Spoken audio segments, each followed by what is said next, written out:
Cowboy whispered to the widow. He'd trade 10 herds. Just for one fateful night. Before we begin, take a moment to share your city. Where are you watching from tonight? And when the story ends, don't forget to rate it from 0 to 10. Now find yourself a quiet place. Breathe deeply and let the whispers of the Wild West carry you into this evening's tale. The hot wind swept across West Texas where the earth had cracked open like old leather, and the dry well gave off the hollow rasp of stone grating against stone. Margaret stood alone at its rim, her faded black dress stirring in the red dust.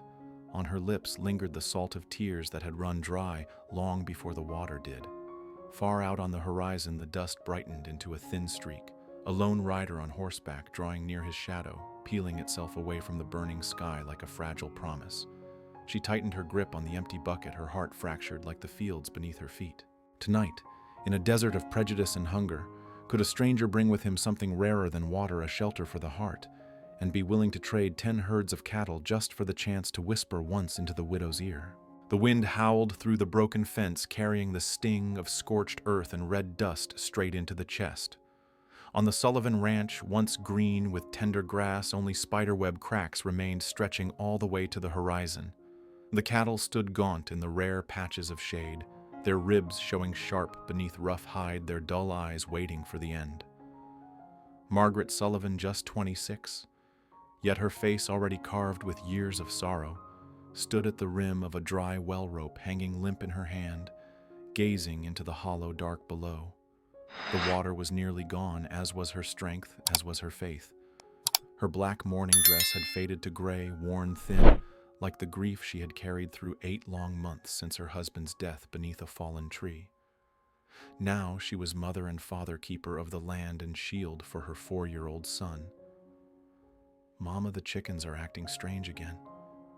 Samuel's voice trembled. The boy's gray eyes looked older than his years, as though he bore his mother's worries on his small shoulders. Margaret turned, forcing a smile, but his tiny hand clutched her sleeve until his knuckles blanched. A quiet flash of pity stirred, reminding us that out west children were never allowed to be only children. Across the fields, dust rose again. The man who came was no friend but Elijah Morse from the bank. His dark suit was damp with sweat, yet his eyes stayed cold as steel. 2 months left. "Widow," he said, voice sweet, but hiding a blade. The words struck like a hammer against a roof already rotting. Margaret's heart clenched, yet she straightened her back and answered with a hoarse defiance. "This land is my son's inheritance. I will not sell." The world around her fell silent, save for the wind twisting through the broken fence. A frail woman daring to stand against the bank, against a town of prejudice, against the desert itself. This was the beginning of her tale. And as the figure of a lone rider slowly emerged on the blood-red horizon, the listeners knew destiny was riding closer, carrying with it trials, dangers, and the fragile spark of hope. Part 1. The Stranger. Dusk fell over the ranch like a heavy curtain, turning red dust into a glow of burnished copper before sinking into deep indigo. The last rays of sunlight slanted across the porch, where Margaret Sullivan stood with a rifle resting close at hand. Her figure was slight, but her eyes held no weakness, only the fierce light of a mother's instinct to survive. From the horizon, a rider appeared. His horse limped with dried mud still clinging to its forelegs, sweat streaked white with salt. The man was tall in the saddle, his faded blue shirt worn thin. His red neckerchief frayed his wide brim hat, shadowing his face. He sat straight-backed, though every movement carried the weariness of long miles. When he halted at the gate, the saddle leather creaked. Margaret's grip tightened on the rifle, her finger brushing the trigger. Out here in the West, strangers brought more trouble than comfort.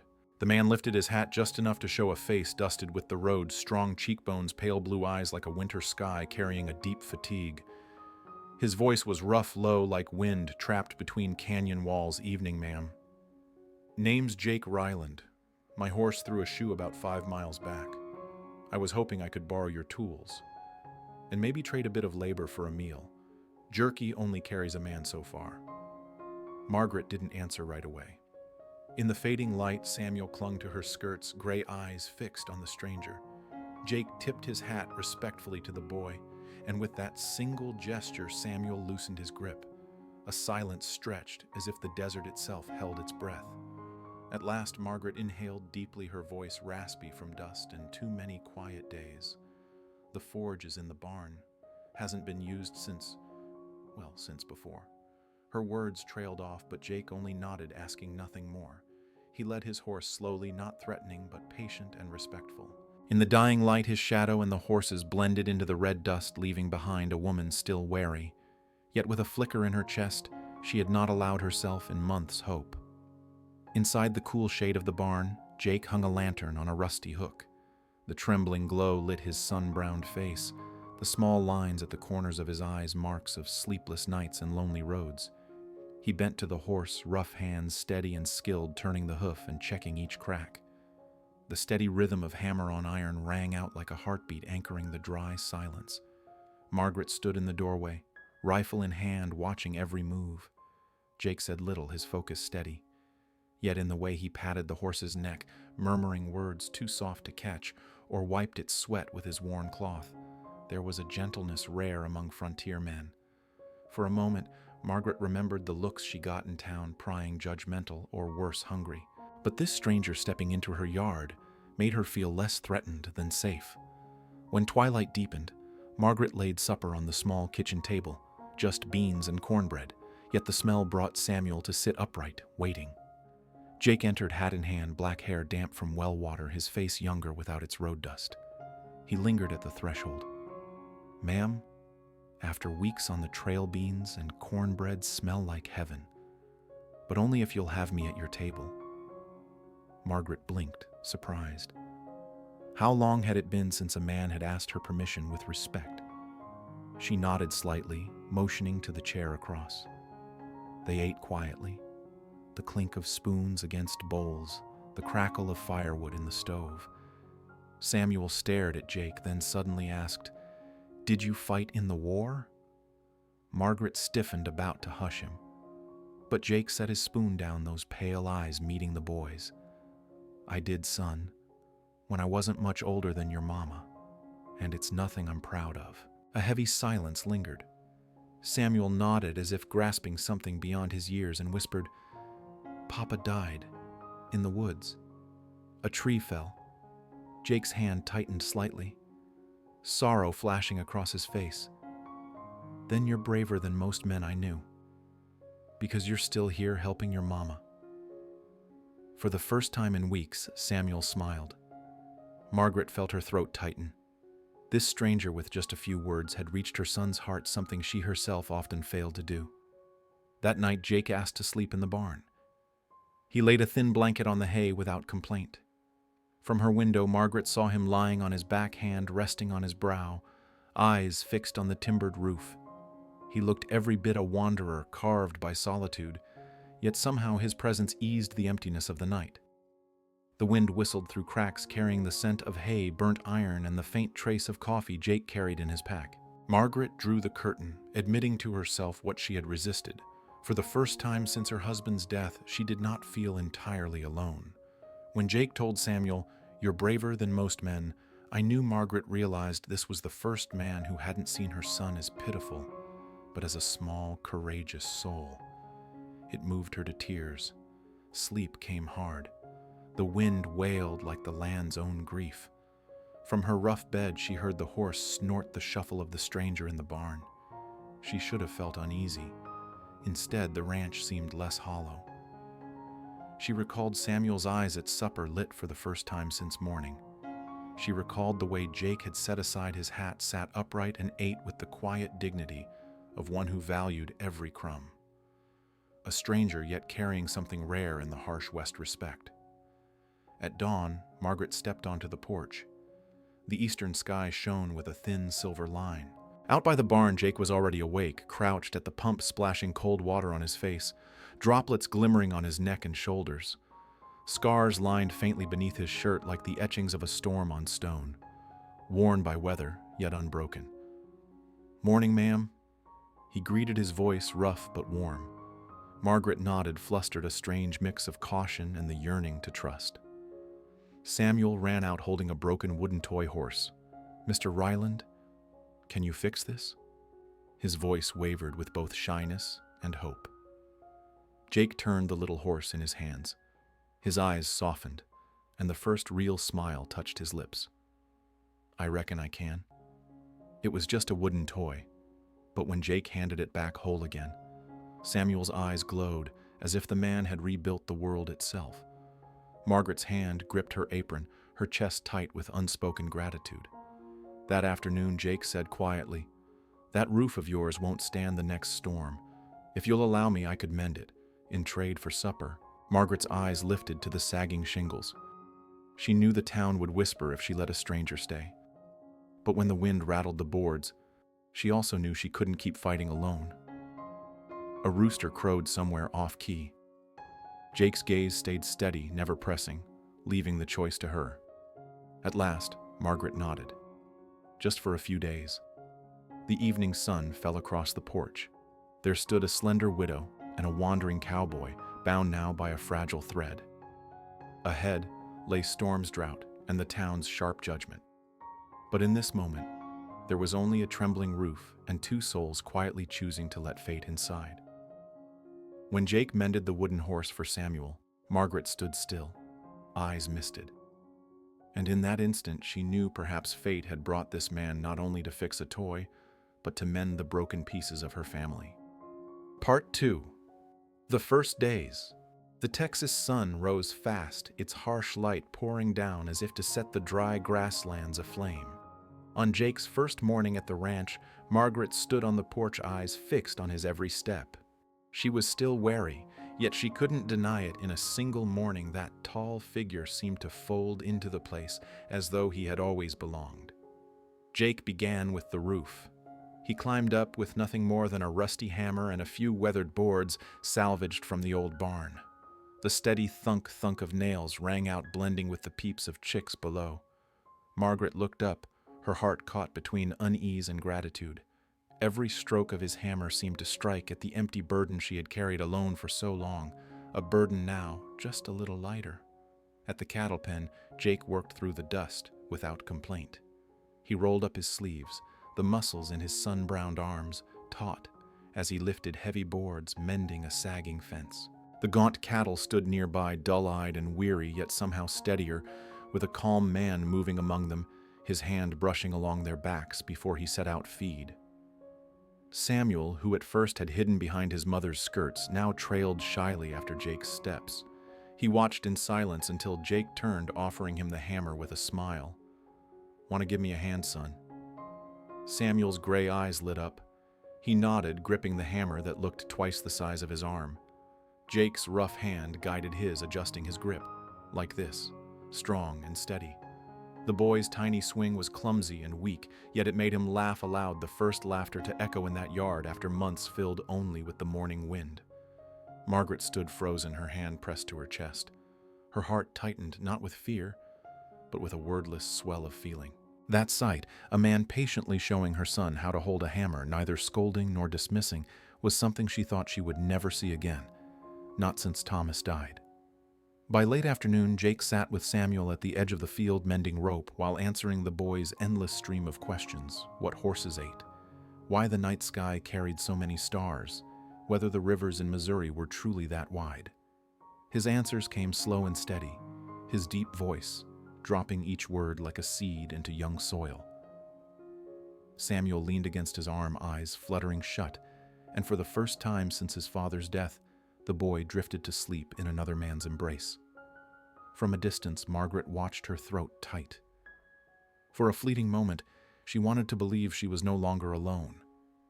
But reason whispered back, this man was only passing through. Sooner or later, he would ride away, leaving a silence bigger than before. And yet, when night fell, Jake rose, gently lifting Samuel as though it were the most natural thing in the world. He carried the boy inside, laid him softly on the bed, and murmured, "Good night, boy," before retreating to the barn. On the porch, Margaret gripped her apron, watching his shadow fade into the dark. Her doubt had not vanished, but it had cracked, splintered by acts that asked for no reward. Through the wind sighing across the fence, Margaret whispered to herself, maybe, just maybe, The Texas sun burned hot from the very start, the only thin cloud whisked away, leaving a bare sky with no mercy. Margaret dragged the wooden bucket to the well, her heart sinking at the hollow echo rising from its depths. Only a few brackish pulls remained. Each drop now was worth more than gold. Jake came out from the barn shirt, clinging with sweat, a bucket of manure in his hand. His pale eyes flicked to the water in hers, and without a word, he reached for the rope. "Let me." He lowered the bucket, drew it up again, each motion slow and steady. When he set the water down on the porch, his gaze met hers, simple, honest. Not pity, but the quiet act of one sharing a burden. Margaret nodded her thanks, though a knot rose in her chest. How long had it been since anyone had shared her load? How long since every board mended, every pail lifted, every fence post set had not fallen only to her shoulders? By noon, in the blistering sun, Jake worked the north fence. He hauled away rotting planks and replaced them with whatever sound wood he could salvage from the old barn. His calloused hands tightened on the hammer, every strike echoing like a steady heartbeat. Samuel scurried about, gathering dropped nails, face streaked with dust, but eyes alight. "Good job, partner," Jake praised, ruffling the boy's tangle of blonde hair. Samuel laughed, the sound filling the yard that for months had known only dry wind and cattle's weary lowing. From a distance, Margaret paused with a basket of laundry in her arms. Sunlight blazed across Jake's damp back, his strong arms lifting each post into place. The sight was both strange and familiar, like a ghost of the man she thought forever gone. She turned away, but her chest stirred with a tremor she could not still. By evening, when the air softened, Jake sat on the porch, splitting wood. Samuel perched beside him with a wooden knife mimicking each move. Jake's voice was patient, low. "Keep your wrist steady. Let the tool do the work." Plain words, but spoken as if he'd been teaching children all his life. Margaret lingered at the doorway, listening. The scent of fresh-cut pine drifted into the warm smell of beans on the stove. The moment stirred memories of her own childhood back east, her father splitting wood, telling tales of far journeys. The memory stung her eyes with longing. That night at supper, Jake told Samuel a story of a wild horse that once carried him out of the hands of thieves. His voice was rough, never boastful, yet every detail vivid enough to set the boy's eyes dancing. Margaret sat in silence, letting the rumble of Jake's story and the clear laughter of her son weave together like a rare lullaby in that old house. When night deepened, the desert wind rose again, hot and restless. Jake spread his blanket on the hay in the barn, but when Margaret peered through the crack, he was still, upright eyes lifted to the stars. The Texas sky stretched endless, 1,000 points of light spilling over a solitary figure. From his pocket, he drew a scrap of wood, carving careful strokes in the flicker of a lantern. When Samuel ran over with his broken toy horse, Jake placed something new into his hands, a small wooden hawk, plain but solid. "Every cowboy needs a guardian," he said, smiling faintly. Samuel clutched the gift, eyes bright with wonder. Margaret stood still on the porch, her hand tight on the doorframe. In that moment, her doubt cracked once more. This stranger was not only mending roofs and fences, he was mending the hollow places in two weary hearts. The picture of Jake handing Samuel the wooden hawk, the boy's eyes alight, lingered with Margaret long into the night. A small moment yet, like a lantern flame, it drove back years of widow's dark. By the third morning, gray clouds gathered, and the wind blew harder than usual. Margaret rose early, hurrying to check the new porch roof, her chest tight with worry. But when she looked up, she saw the boards fastened firm, not a gap in sight. Jake stood steady on the roof, his shirt flapping in the wind, his manner calm as though this had been his work all his life. "Storm won't trouble this roof anymore," he called down, his voice certain. Margaret nodded, answering softly, "Thank you." Two simple words, yet for her harder to speak than hauling water from the dry well. Samuel raced across the yard with the wooden hawk clutched in his hand, his laughter carrying clear across the brittle fields. Jake watched the corners of his mouth lifting faintly before he turned back to his task. That afternoon, Margaret set an old coat, her husband's, by the barn door. "Nights are cold," she said, her eyes refusing to meet his. Jake's hand lingered on the faded cloth, his fingers brushing a frayed seam. He knew at once it was more than a coat. It was a memory of another man, a past he could never replace. He gave a quiet nod, his voice low. "I'll take good care of it." In that moment, Margaret felt another crack run through her wall of doubt. This man did not push, did not try to erase. He stepped in like a shadow beside her, honoring even the losses she still carried. That night, the sky loosed a few drops of rain, the first in long months of drought. Not enough to ease the land, but enough for Margaret to open the window and breathe deeply. In the dark, she heard Jake moving through the barn, his voice low and steady as he soothed the horses. The rain tapped gentle on the new roof, solid and sure. Margaret pressed a hand to her chest, realizing her heartbeat had changed. It was no longer only tension or vigilance. Something softer stirred like water, seeping back beneath cracked earth. She whispered, barely more than breath, "Maybe this land isn't the only thing worth saving." The sight of Margaret laying Thomas's old coat for Jake and Jake answering with respect was a small act, yet enough to stir the widow's heart. For the first time, she felt she could share the weight without betraying the past. Part 3. Facing Judgment. That morning before the sun climbed high, the sound of hooves broke the silence. It was not the steady rhythm of a lone traveler, but a whole group pounding hard against the dry earth. Margaret was sweeping the porch when her heart sank. It had been months since townsfolk rode straight into her yard, and experience had taught her no good ever followed. Through the red haze of dust, 3 riders emerged. Bob Hutchkins, broad as a boulder, his face flushed with whiskey. Carl Meyer, thin as a rail, his sharp chin like a vulture's beak. And Reverend Williams, his black coat billowing, his expression straining for piety. They reined in at the gate without a single polite nod. Their eyes said enough they had come to judge, not to visit. Margaret set her broom aside, her back straight, though her knuckles whitened around the handle. For a moment, memories surged, those first Sundays after Thomas's death. Women whispering in church, "So young she'll remarry soon enough." Men staring openly as if widowhood meant invitation. That shame rose fresh again, now standing bold on her own porch. Hutchkins growled, "Widow Sullivan word is you've got a stranger in your barn, eating at your table, working your land. Folks in town are talking plenty." His voice struck like a hammer, and Samuel, playing inside with his wooden hawk, startled. Margaret drew a long breath. To retreat would be to admit. So she lifted her chin. He fixed the roof, patched the fence. In return for supper, nothing more. Carl Meyer's eyes narrowed, his smile sour.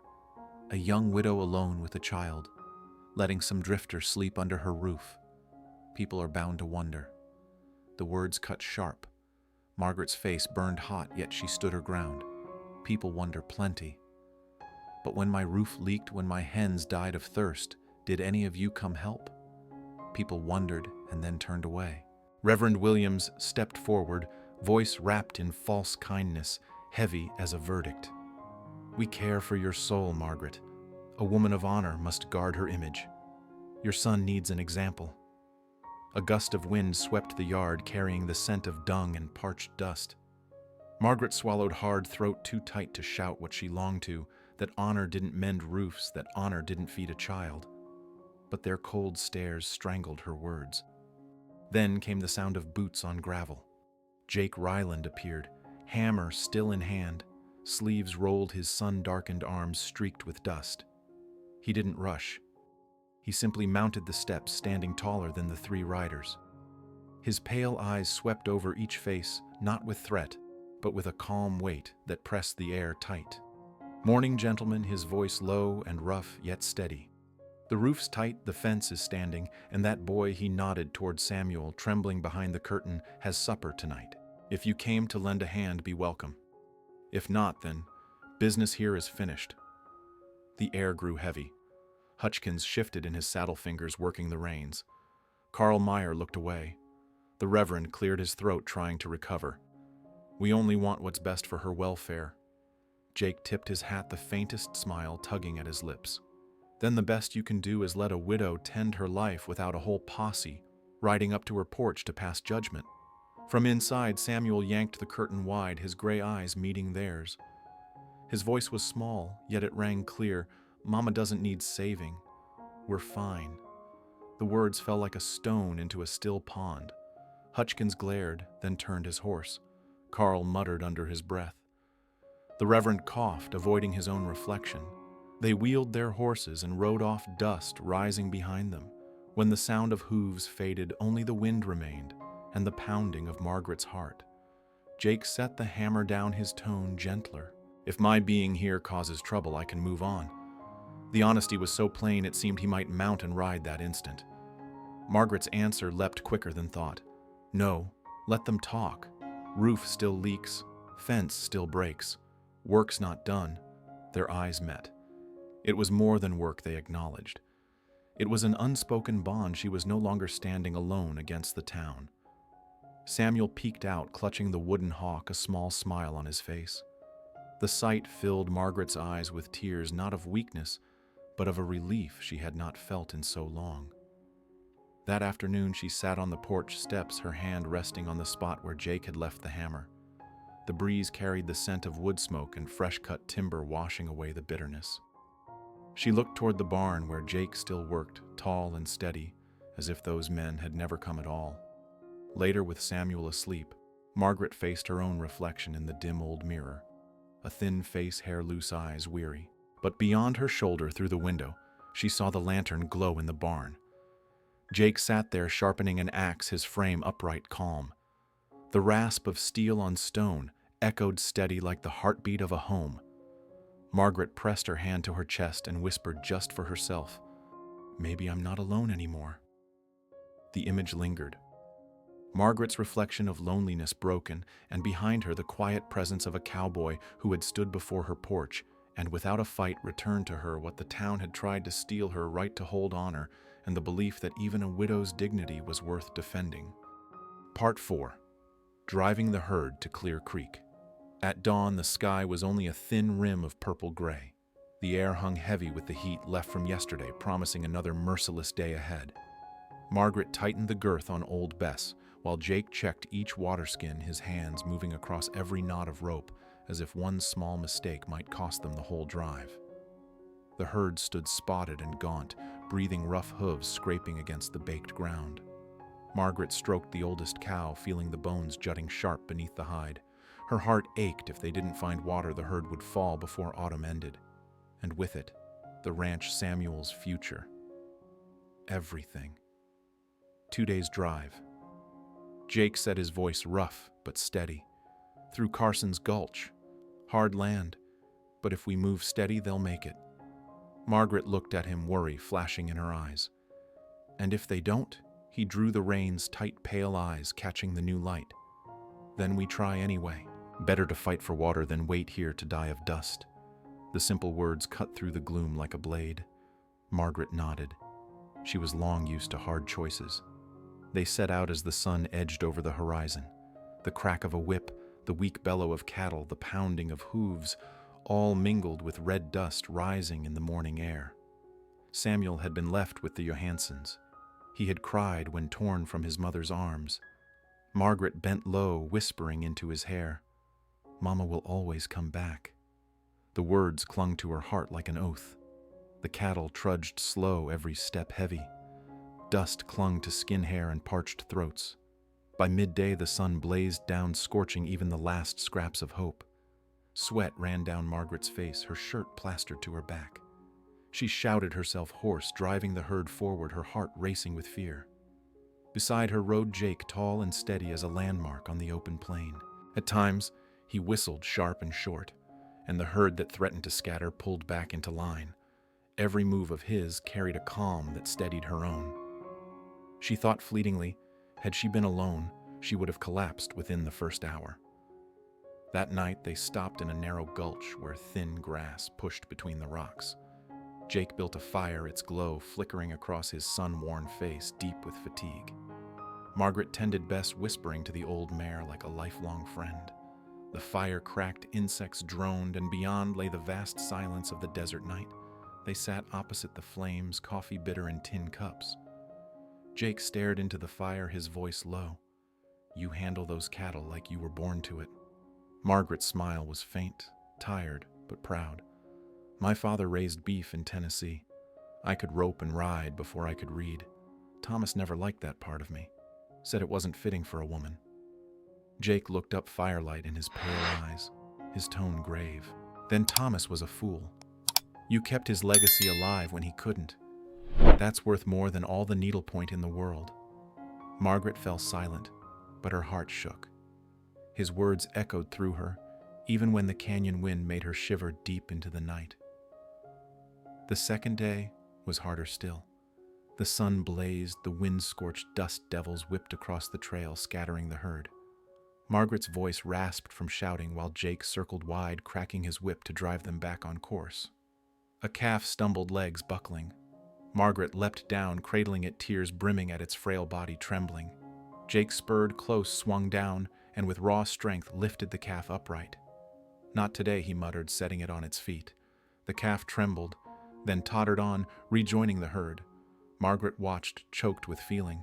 A drifting cowboy, but one who gave all his strength to cradle life itself. That evening, the sun bled red along the horizon. The herd staggered on. Then a sound broke the air, a trickle faint like the earth whispering. Margaret froze, heart pounding. Jake heard it too. His eyes lit sharp. Clear Creek, he breathed.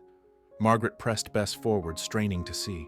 And then, like a miracle, a line of green rose ahead, trees shimmering in sunset along the stream. The herd caught the scent, bellowed loud, and surged forward with their last strength. Margaret cried out, half laugh, half sob. Jake rode beside her, whistling sharp, guiding them on. The herd plunged into the shallow creek, plunging muzzles deep, splashing water like a chorus of salvation. Margaret collapsed to her knees in the grass, tears falling as her hands dipped into the cool stream. Jake swung down, came beside her, his rough hand resting on her shoulder, warm and sure. "We made it," he said, voice husky yet full of faith. Margaret looked up, eyes shining with water and firelight. And in that moment, amid desert dust and the song of Clear Creek, the sound was not only water, it was the sound of hope, fragile but so true that a widow's heart could believe at last tomorrow might be different. As the gaunt herd drank deep from Clear Creek, Margaret knelt on the bank, tears mingling with the rushing stream. Jake's hand pressed firm on her shoulder, his words, "We made it," sealing the moment. For the first time in many months, she believed there was a future still waiting. Part 5. Carver's ambush night settled over Clear Creek, a velvet sky pinned with cold stars. After drinking their fill, the cattle lay scattered along the bank, their heavy breathing turning into a slow, burdened rhythm. Margaret sat by a small fire, both hands wrapped around a warm tin cup, eyes fixed on the wavering flames. The light lifted a soft glow onto her face, and the depths of her eyes caught and held the flicker. Across from her, Jake honed his knife. Each stroke rang crisp against the whetstone's steady spare like the heartbeat of the camp. He spoke little now and then, glancing toward the herd, then into the reach of the dark. Margaret felt the tension threaded through his stillness. Beneath insect drone and cattle breath lay something else, a silence too perfect. No wind, no night bird. The land seemed to hold its breath. Jake set the knife down, voice low and rough. "Something's off." Before she could ask, she caught the faint scrape of hooves beyond the ring of light. Her heart clenched. A harsh laugh ripped the dark. "Ryland, been a while." 3 riders slid out of the black firelight, winking on metal. At their head was Bill Carver, lean, angular eyes, narrow and bright as a predator's. 2 younger men flanked him, their looks hard and eager. Margaret rose, hand finding the rifle by the blanket. Jake turned in a smooth motion, thumb settling near his holster. Carver's lip curled, showing yellowed teeth. "Pretty widow you've got there, Ryland.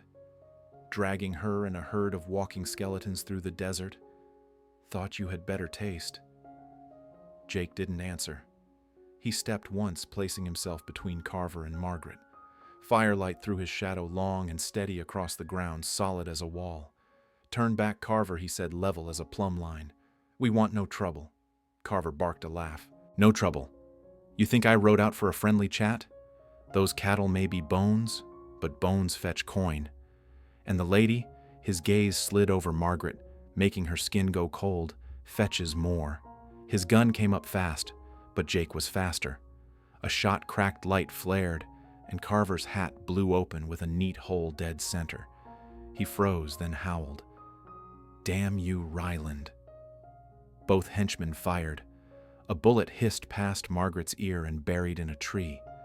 She hit the dirt heart-pounding breath, steadying as her hands worked the rifle. She squeezed the trigger. One man reeled, clutching a bleeding arm, and slumped on his saddle. Jake moved forward, gun answering. The second rider fell back, shooting wild. A round clawed the dust at Margaret's boots. Fire-snapped powder stung the air. The herd bawled in panic. The night shuddered with the rough music of life and death. Carver cursed and circled, his shape flashing in and out of the glow. Jake leaned, fired again. Carver jerked a line of red, staining his shoulder. He only grinned, eyes gone wild. Behind a fallen log, Margaret reloaded. Her hands shook, but Thomas's old lesson whispered back, "Steady your breath. Aim true." She drew a slow inhale, sighted the gap, and fired. Carver jerked the reins hard. His horse screamed and spun away. It felt endless, but the fight lasted only minutes. From the dark came a ragged cry. The last henchman toppled from his saddle and lay still. Carver wheeled, blood slicking his sleeve, his glare poisoned with promise. "This ain't over, Ryland, nor you, widow." He spurred into the black, leaving dust and the bitter tang of smoke. Silence crept back. The cattle's frantic bawling ebbed. Firelight jumped over Margaret's smoke-smudged face. Her rifle sagged in her arms, then Jake's hands settled warm and firm on her shoulders. "You all right?" His eyes searched her quickly. "I'm fine," she gasped. "You?" He gave a crooked smile, still breathing. "That's enough." Tears broke loose, not from pain, but from the nearness of death, from the fact that this man, still almost a stranger, had stepped between her and the dark, as if her life outranked his. Jake drew her in. His heartbeat thudded against her cheek until hers matched it. Gun smoke, sweat dust, everything folded into one truth: they had survived because they stood together. When his arms closed around her in the dying glow, Margaret trembled but felt his strong pulse steady in her ear, the pulse of a man who had chosen their side at the edge of the night. After Carver vanished, the sky went terribly still. The fire hissed softly. Cattle and horses blew hard. Margaret's fingers locked so tight on the stock that her knuckles blanched. Jake eased the rifle from her hands and set it down. "Easy. It's over for now." Her eyes were red when she looked up. "He'll come back. Men like him don't run forever." Jake didn't deny it. He studied the darkness where Carver had gone, steel in his pale gaze. "Yes, he will, and we'll be ready." He rose to check the camp. Margaret followed, pulse, still, wild eyes combing the shadows. They circled the herd-counted heads. Many still milled and bawled, but none were hurt. For the first time that night, relief cracked her chest and spilled out as a broken sob. Jake turned at once, a calloused palm warm against her cheek. "You were brave. Damn brave, Margaret Sullivan." The words opened a flood. Months of holding fast to land, to child, to pride poured out at once. Jake gathered her close and let her lean his hands slow and sure against her back.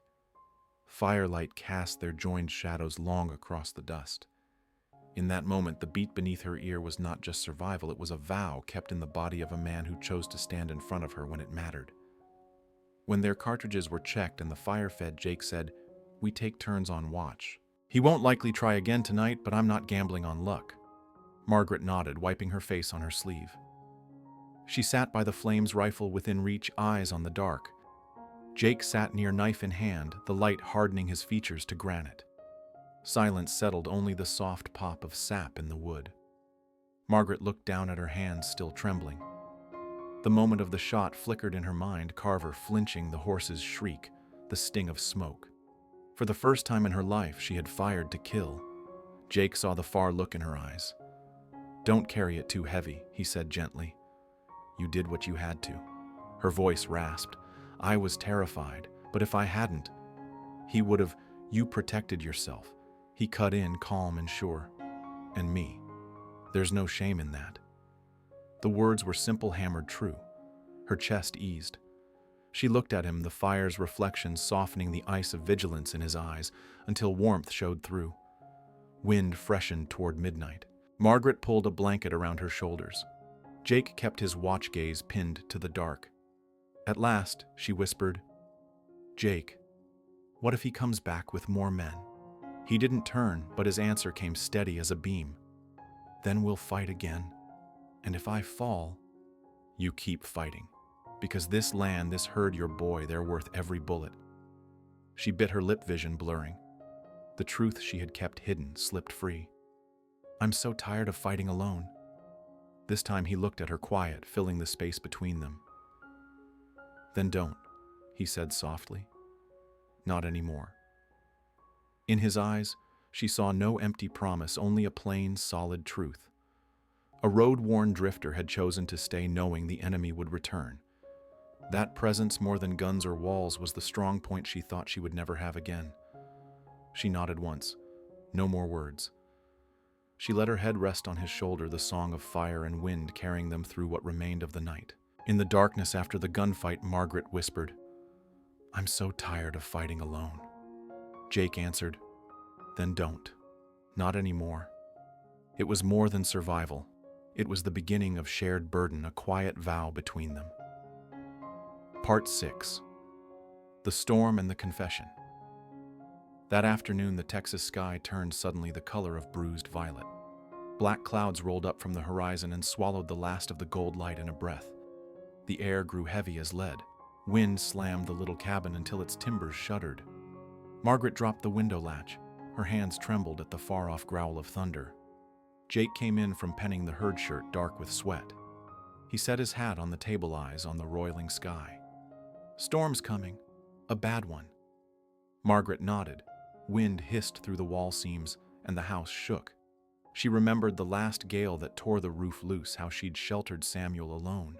But the thought of not facing the storm by herself eased something tight in her chest. Rain fell as if the sky had split. It hammered the patched tin roof, drowning every other sound. Lightning flashed, bleaching the room bright for a heartbeat, then casting it back into shadow. The cabin quivered. Window frames groaned. Samuel slept in the corner, wrapped in a blanket worn out from the trail. Margaret and Jake sat across from each other by the wavering lantern. They said nothing. Only rain and thunder spoke. A white blaze lit Jake's face. He was watching her, the pale of his eyes holding both firelight and stormlight. Margaret's heart stumbled. In that look was more than vigilance, something deeper, long kept. At last he spoke, voice rough as if pulled through a thicket of years. "Margaret, I need you to know. I've been running for years, running from memories from myself. But the day I stepped into your yard, I stopped running." She didn't move. Her fingers curled on the chair rail. Thunder cracked. The cabin lurched. Jake's words landed harder than the weather. He stood, took one step toward her, then halted as if afraid of his own feet. "I'd trade 10 herds, 10 years, everything I've got, for just one night inside your heart." The confession fell and vanished into the pounding rain. Margaret couldn't breathe. Loneliness, months of bracing nights of wind and no answer. All of it broke loose at once. She rose, closed the space. "Jake." Her voice shook. "I've tried to be strong, proper, to live like a widow should. But I'm 26 and I'm so tired of being alone." He searched her face, hand lifting and hesitating. "If we cross this line, there's no going back." She drew a steady breath and nodded. "Then let's not go back." Thunder crashed as if the world split. Jake's arms found her. Their mouths met, tentative, then sure breath mingling the salt of tears with the bitter trace of coffee on his lips. Outside, the storm roared. Inside, warmth rose until nothing else remained. They broke for air, foreheads touching, breath unsteady. "Woman," he whispered hoarse, "you'll be the death of me." Margaret laughed through tears. "I hope not. I've buried one man already." They both laughed, light relieved like rain washing dust from stone. The lantern guttered. The cabin shivered. But for the first time in months, Margaret felt no fear. In the ring of Jake's steady arms, she knew she would not have to weather this alone. The line, "I'd trade 10 herds for one night inside your heart," and the kiss in the storm were the crest of it all, a softening of old solitude, the tempest made witness to a love just born. The cabin still rattled under sheets of rain, yet the small fire in the stove threw a circle of warmth. After the kiss, they settled near it, breathing still rough. Margaret pulled a blanket around her shoulders, though her heart burned bright enough to forget the cold. Jake set his gun within reach and stirred the coals. Sparks rose and faded. Firelight carved and shaded his face, strong and tired, and for the first time she saw not only his grit, but the deep sorrow beneath it. Silence held for a while, only storm and the quiet pop of sap in the wood. Then Jake spoke, voice drawn from the deepest part of him. 5 years ago, I had a wife, Emily. Fever took her while I was out on a drive. By the time I came back, it was too late. Margaret turned and slid her hand to his. He didn't pull away. Her small squeeze brought a flicker of light to his eyes. I know what it is to lose the one you love, she whispered. I saw Thomas under that fallen tree, and from that day I thought my heart was buried with him. Wind howled as if to drown them out, but speaking the hurt became its own shelter. I ran, Jake said. Kansas to Texas, then New Mexico, Nevada. Kept moving. Thought if I wore my boots thin enough the memories would loosen, but they didn't. Every night I saw Emily. Margaret held his gaze and found only truth. I wanted to run too. Pack up, take Samuel back east to my sister. But I knew if I did, I'd lose this land for good. It's Thomas's and it's my boys. They sat quiet while the stove murmured like something listening. Lightning split the dark, etching Margaret's face clear. Jake saw pain there and a stubborn light that did not burn out. You're stronger than you know, Margaret Sullivan, he said softly. Her throat closed. Tears came not from despair but release. She laid her brow to his shoulder. And maybe, I don't have to be strong alone anymore. Jake's arms wrapped her gentle in a way few would expect from a trail-worn cowboy. His rough hand traced slow along her back, steady as if smoothing away the layers of strain. The storm kept shouting, but inside by the fire they set down their grief and found a new harbor in each other. No fine vows, no grand promises, just warmth and the hold of two hands. Margaret let herself lean into him, and for the first time in 8 months, sleep came without the weight of ghosts, carried by a man who had told her the truest, strangest thing she'd ever heard. I'd trade 10 herds for one night inside your heart. After the kiss by the fire, they spoke their losses for the first time, wife and husband gone, and Margaret discovered the tenderness under Jake's hard edge. She let herself rest there, and loneliness finally loosened its hold. Part 7. The barn in flames. That night the wind shifted. The storm had passed, but the sky hung low and heavy, cloaked in an iron lid of cloud. The darkness was thick, pressing down on the cabin, pressing down on the land. Margaret tossed restlessly in her bed, the air inside close and still. In the corner, Samuel slept curled in his small blanket, his breathing faint and uneven after the long, weary days on the trail. At first it was only a scent, sharp, bitter, out of place. Margaret stirred, blinking in the dark. For a heartbeat she thought it was the stove, a coal left smoldering, but then came the sound, high, shrill, tearing through the night, the scream of horses, panicked, choking the air. Her heart clenched. She shot upright, bare feet on the wooden floor and rushed for the door. The moment she pulled it open, the world erupted. Flames had already taken hold of the barn. Sheets of fire clawed into the sky, red and orange, licking the night like the tongue of some great beast. Smoke boiled upward, rolling black and choking. The acrid smell of burning timber and singed hair stung her eyes, seared her throat until each breath was ragged fire. Fire. Her cry broke sharp against the wind. From inside, Samuel woke with a sob, clutching his blanket tight. "Mama, stay inside," she commanded, her voice breaking, and she was gone, running headlong into the blaze. The barn shuddered with each crack of timber. The sound of splitting beams cracked like gunshots, mingling with the bawling of cattle and the screams of horses. Margaret seized a quilt, soaked it hastily, and dragged it over her head before plunging into the suffocating haze. Through the wall of smoke she found Bess, old faithful Bess, wild-eyed hooves thrashing the stall. The mare's nostrils flared, white foam streaking her mouth as she struck the boards. Other cows rolled their eyes in terror, their cries sharp as blades. Margaret flung the wet quilt over the mare's head, whispering soothing nonsense through her coughs, and fought with the iron latch. The heat blasted her face. Her palms blistered with every touch. She clenched her teeth, yanked hard, and the gate sprang free. Bess lunged forward, bursting out so fiercely she nearly knocked Margaret to the ground. The mare vanished into the smoky night. Margaret stumbled, coughing, eyes watering, lungs raw, yet turned again, reaching for the next stall. A beam above her groaned and split with a deafening crash. Sparks and embers cascaded, hot stings peppering her arms. The blow hurled her down into the straw, now smoldering beneath her. Heat pressed against her chest. Breath refused to come.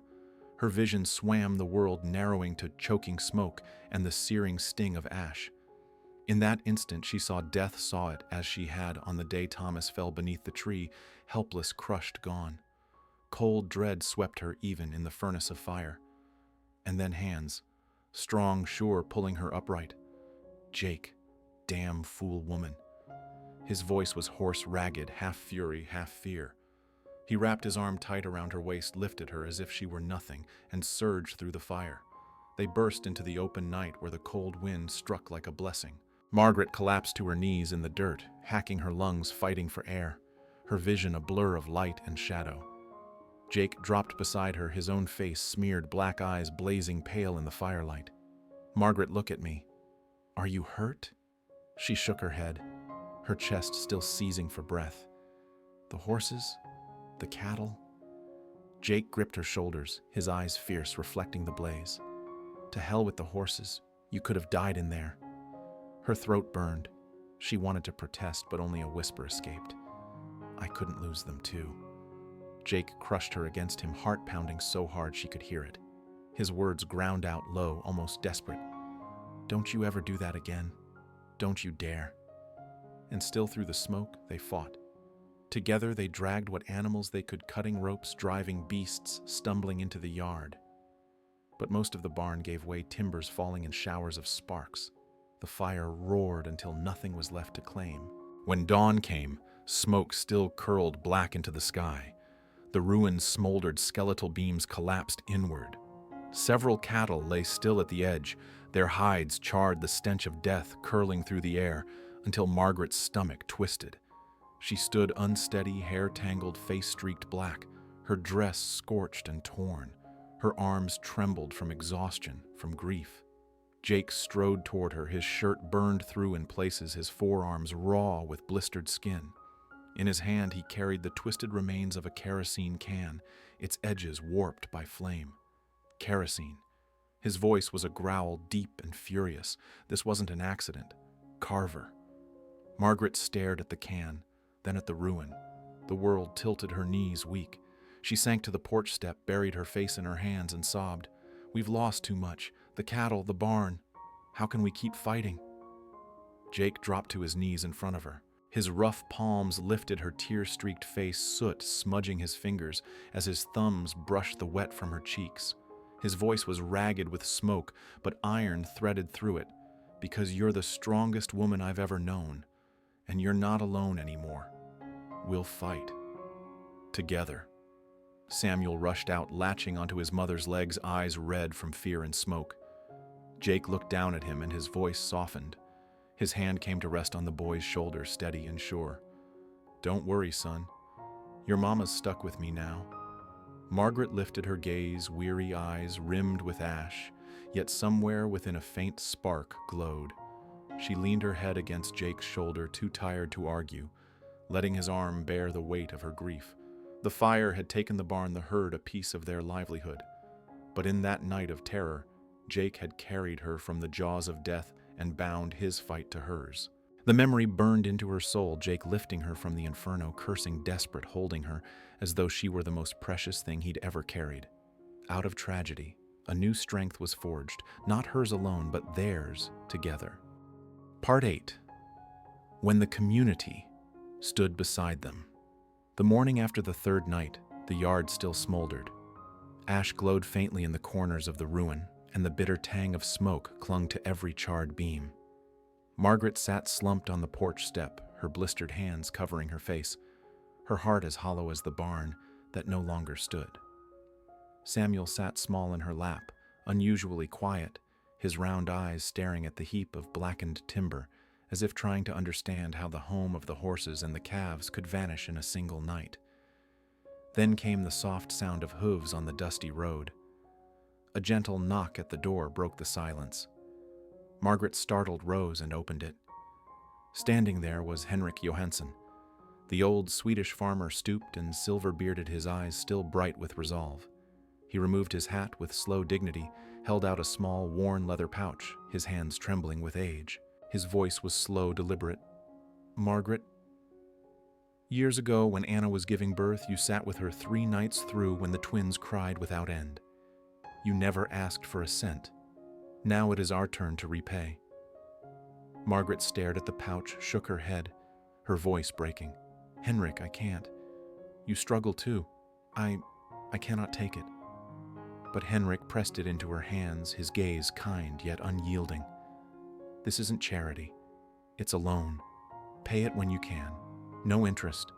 Out here we survive because we hold each other up. If men like Dalton or Carver take your land, it won't just be you who loses. It'll be all of us." Tears welled hot and unstoppable, spilling down onto Henrik's calloused hand. Samuel leaned forward suddenly, wrapping his small arms around the old man's leg, as if he understood that Henrik had brought them a miracle from the ashes. Before Margaret could close the door, another figure appeared. Mary Patterson, the widow from across the valley. She rode her tired gray horse, her black dress whipping in the wind. Across her saddle lay a basket heavy with dried fruit and salted meat. She dismounted without ceremony, went straight to Margaret and held her tight. Then she set the basket on the table and said, her voice breaking, "Last year when my husband broke his leg, you brought medicine. You nursed him a week straight. I never repaid. Today I do." Samuel darted to the basket, eyes wide. He pulled out a strip of dried meat and burst into delighted laughter. The sound rang bright through the dim cabin, and Margaret's tears flowed anew, not from grief, but from the joy of hearing her child laugh freely again. Word spread faster than the wind. Soon, neighbors came one after another. A young family brought a small sack of flour.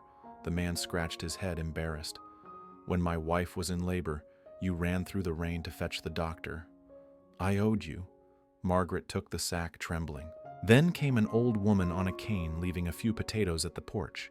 "Not much, but it is what I have." Margaret knelt, clutching the woman's shoulders, sobbing openly.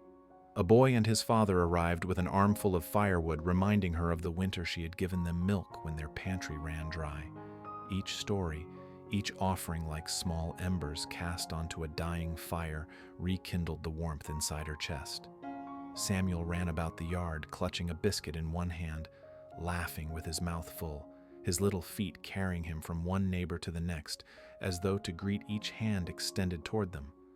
The once empty cabin filled with humble gifts, coins jingling in cloth pouches, a handful of corn seed jars of preserved strips of lard. Nothing grand, nothing enough to make them rich yet. To Margaret they shone brighter than gold. Each gift was proof she had never truly been abandoned. By late afternoon, neighbors drifted home, leaving the kitchen rich with the scent of biscuits and salt pork. Margaret sank to the floor, Samuel in her arms gazing at the pile of simple offerings. Her eyes blurred, not with sorrow but with a light she thought long lost, the light of kindness. Night fell. The oil lamp flickered shadows dancing across the worn wood walls. On the cramped kitchen table lay the little treasures, the coins, the small sacks, jars, and firewood stacked together. A fragile hoard, yet one that made the cabin glow with warmth. Margaret sat by the table, her fingers trembling as she counted each coin, tears sliding down her cheeks. Samuel sat in her lap, his young voice chirping as he counted along, giggling as if it were the finest game in the world. His gray eyes sparkled with innocent joy, a sound and sight the house had not known in far too long. Margaret's heart cracked open. The weariness and shame of so many months seemed washed away by that laughter. Jake sat across the table quietly, stacking the coins into neat piles. His pale eyes were intent, but now and then he looked up, meeting hers, with a gaze both gentle and firm. His voice came rough, low, steady, almost enough for the bank payment. Margaret froze, clutching the coins tighter, as if they might vanish. "Still short, aren't we?" she whispered, eyes blurring again. Jake did not answer at once. Instead, he reached into his shirt pocket, pulled out the pay from his last cattle drive, worn bills creased but solid. He laid them on the table. The soft slap of paper against wood rang out like a pledge. "This makes it enough." Margaret stared, throat tight. "Jake, no. That's your labor, your wages. I can't take." He cut her off, his eyes catching the lamplight, fierce and unwavering. "Nothing I have is mine anymore. It's ours, if you'll have me." The room stilled. Only the wind sighed through the cracks, and the lamp hissed as the flame sputtered. Samuel looked from one to the other, wide-eyed, then burst out, "So Jake can stay. Forever." Margaret clutched her son, tears streaming again, but this time they were tears of release. She nodded, shaky but sure. Forever. Jake reached across the table, his rough hand closing over hers, holding firm.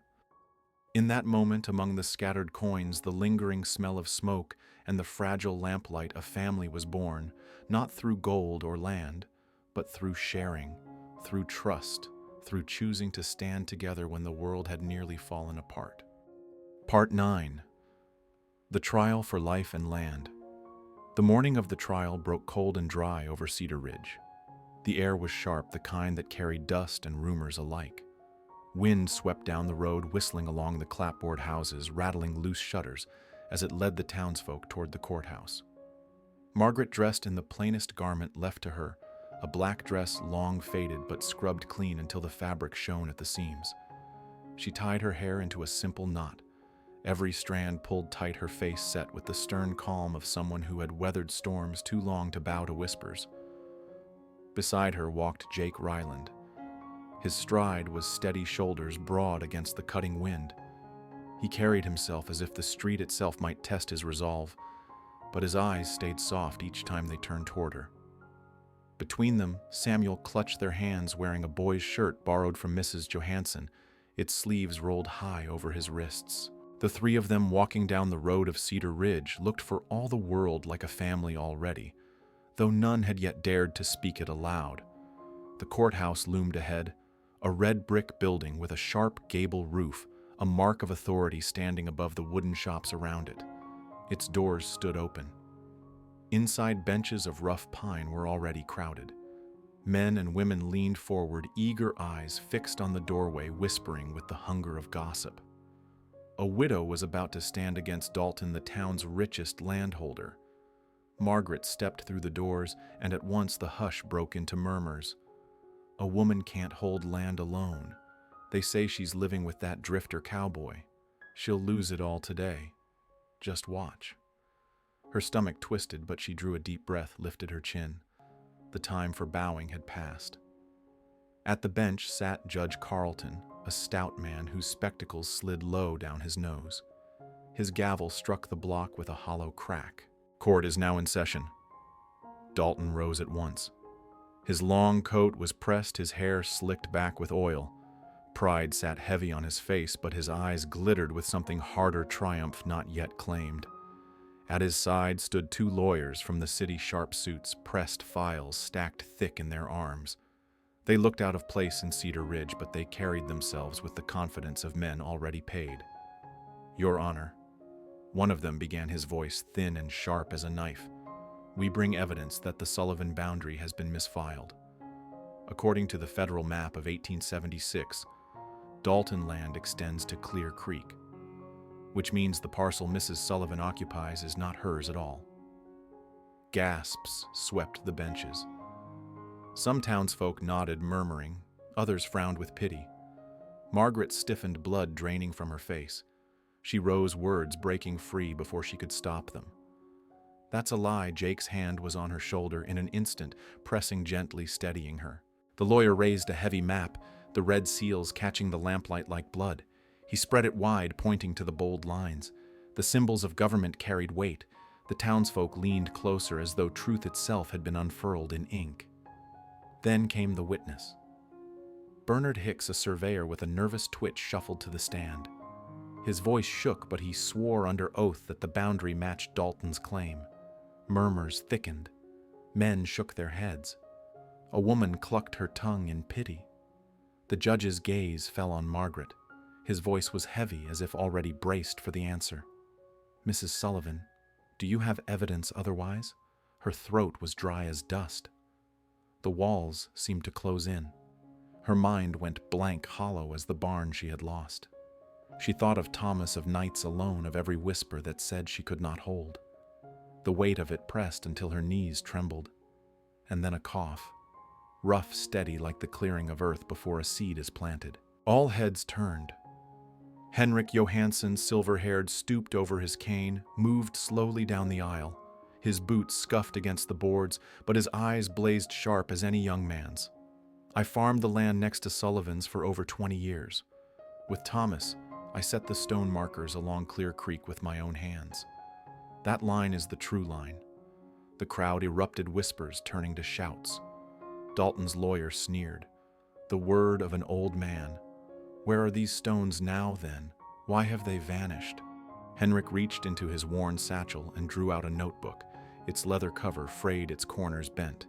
He lifted it high. "I record everything. The day we set them, the name of the surveyor, even the weather that morning.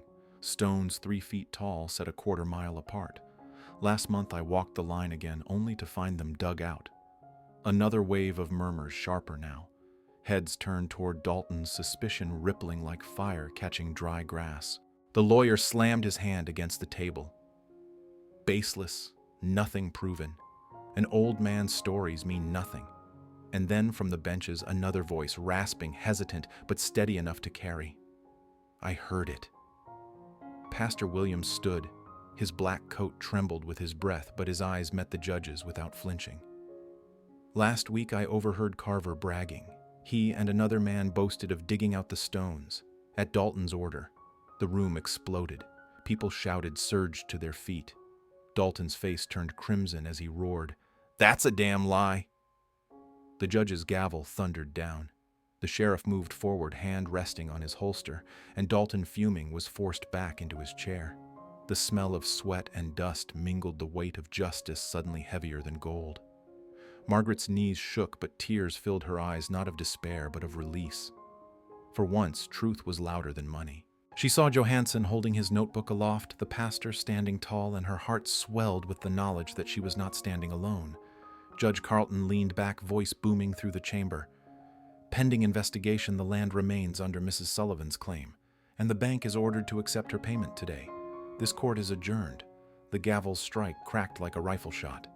Margaret stood frozen, then slowly drew the leather pouch from her coat. With hands trembling yet sure, she set it on the table. "Every penny," she said, her voice carrying steady across the room. Murmurs rose again, softer this time. Some clapped, tentative but true. Faces that had whispered against her now looked down in shame. Dalton stormed out, his boots striking the boards like coffin nails. Margaret turned. Jake's hand found hers, strong and certain. His pale eyes shone with pride and relief. Samuel hugged them both at the knees, looking up with wide hope. "We keep our home?" Mama Margaret pressed him close, kissed his hair, and lifted her gaze to Jake. "Yes, we keep it. Together." On the courthouse steps, the winter wind cut sharp, but warmth bloomed in her chest. Jake bent, kissed her before the eyes of the town. His voice was low breath mingling with hers. "No more running." And in that moment, Margaret knew, though enemies lingered, though whispers would not vanish overnight, she had something greater than land. She had her community, she had justice, and she had a man who would stand beside her to the very end. The instant Johansson raised his notebook, the pastor gave his truth, and the judge's gavel fell in her favor. The chamber had cracked open, and justice, rare as rain in drought, rang through Cedar Ridge at last. Part 10. A spring reborn. That spring came like a quiet miracle after the long season of darkness. Snow melted into streams. Clear Creek rushed free, carrying thin sheets of ice away, and spilling over its banks, the water shining like glass beneath the wide blue sky. All around the Sullivan Ranch, the fields bloomed with wildflowers, purple lupine, golden buttercups, soft pink prairie roses. The air was thick with the scent of new grass, damp and fresh, and the breeze carried the song of meadowlarks and the gentle calls of calves to their mothers. It was a music Margaret had almost forgotten. The barn rose again, smaller than the one before, but built strong, its beams still fragrant with new-cut pine. Children from neighboring farms ran in circles around it, helping where they could, their laughter like bells against the timbers. Grown folk laid out tables and chairs in the yard, their chatter blending with the rustle of the spring wind. Margaret stood on the porch in a simple white dress stitched from her mother's wedding gown, smiling as she watched Samuel tying ribbons to the chairs, his little face glowing so bright his eyes seemed to shine like lanterns. From the direction of the barn, Jake appeared. His shirt was clean, his hair neatly combed, and his pale eyes softened in a way she had never seen before. A rare smile curved his lips. And in that moment, Margaret saw it clearly. This was no longer the restless drifter. This was a man who had found his place. The guests gathered on the grass. It was not a grand wedding, only a handful of families who had once offered help when everything seemed lost. Henrik Johansson leaning on his cane, his wife steadying his arm. Mary Patterson with a fresh pie still warm in her hands. Other neighbors bringing simple bouquets of wildflowers to place on the tables. Their gifts were modest, yet the simplicity lent the day a sacred weight. Pastor Williams stood before the rows of wooden chairs, his black robe stirring in the breeze. His voice rolled deep and solemn. "Dearly beloved, we gather here today." Margaret barely heard the words. Her eyes never left Jake standing tall beside her, his warm hand finding hers, giving a gentle squeeze as if to remind her, "We're here, together." Then Samuel stepped forward, more serious than ever before, carrying a small box with 2 plain gold bands inside, sent from Denver, shining like captured sunlight. He offered them with solemn pride to his mother, then turned and looked up at Jake, his eyes bright as spring water. Jake took the ring, his voice low, but resonant, every word falling like an oath carved into the land itself. "I, Jake Ryland, take you, Margaret Sullivan, to be my wife, to stand beside you in drought and in plenty, in storm and in calm, until death do us part." Margaret's lips trembled, but her voice rang clear, stronger than the spring wind. "And I, Margaret Sullivan, take you, Jake Ryland, to be my husband. I promise to build with you a life worthy of the sacrifices we have made to love you with all that I am forever." When the rings slid into place, the gold caught the morning light bright as a promise renewed. Pastor Williams nodded, his voice warmer than usual. "By the power vested in me, I now pronounce you man and wife. You may kiss your bride." Jake bent his lips, meeting hers to the sound of cheers and clapping hands. Samuel shouted with joy, then wrapped his arms around them both, his small embrace binding them together. Their laughter rang out, and in that moment, there was no past and no shadow, only a family born under a sky washed clean by spring. The wedding feast was simple, but full of delight. Tables draped with white cloth were laden with bread-roasted chicken garden greens and pies baked by neighborly hands. Each guest had brought something small, yet together it was richer than any banquet. A fiddler struck up a lively tune. Children whirled in the grass, their skirts and shirts fluttering, while the grown folk laughed, raised cups, and sang along. Margaret was pulled into the circle of dancing, but her eyes kept searching for Jake. When at last he came to her offering his hand, she placed hers in his without hesitation. They danced in the ring of neighbors, smiling wide their laughter, spilling into the fields and mixing with the music echoing across the land. At the edge of the property, Dalton sat astride his horse watching. His face was unreadable, his posture rigid. He did not enter, nor could he. This time the land was no longer his to threaten. Margaret saw him, but she did not turn away. Instead, she squeezed Jake's hand tighter, a silent declaration: enemies may look on, but they could no longer take what had been won. As the sun set, orange light poured across the wild flowers, painting the whole field in gold. The community lingered together. Samuel perched on Jake's knee, listening wide-eyed as Jake told gentle stories of cattle drives and far-off rivers. Margaret sat close, her head resting on her husband's shoulder, warmth spreading through her chest. Night fell, and the guests drifted home. On the porch of the little cabin, Margaret and Jake stood side by side, gazing out at the fields bathed in moonlight. The spring breeze brushed past them, cool and sweet, carrying the earthy smell of damp soil and the faint song of Clear Creek flowing nearby. Inside, Samuel slept soundly, his breaths even and safe. Jake wrapped his arms around Margaret from behind, his voice brushing her ear. No regrets. She smiled softly, whispering, "None. We've earned this happiness." Above them, the stars glittered like lanterns. In the far distance, thunder murmured gentle, promising rain. Margaret tilted her face upward, breathing deep the scent of earth and blossoms, her eyes brimming with quiet tears. After storms, after fire, after gunfire and shame, the rain was returning at last. And in Jake's arms, she knew that this spring was not only the rebirth of the land, it was the rebirth of her own heart. The spring sun spilled gold across the fields, and wildflowers bent with the wind as though waving to a new beginning.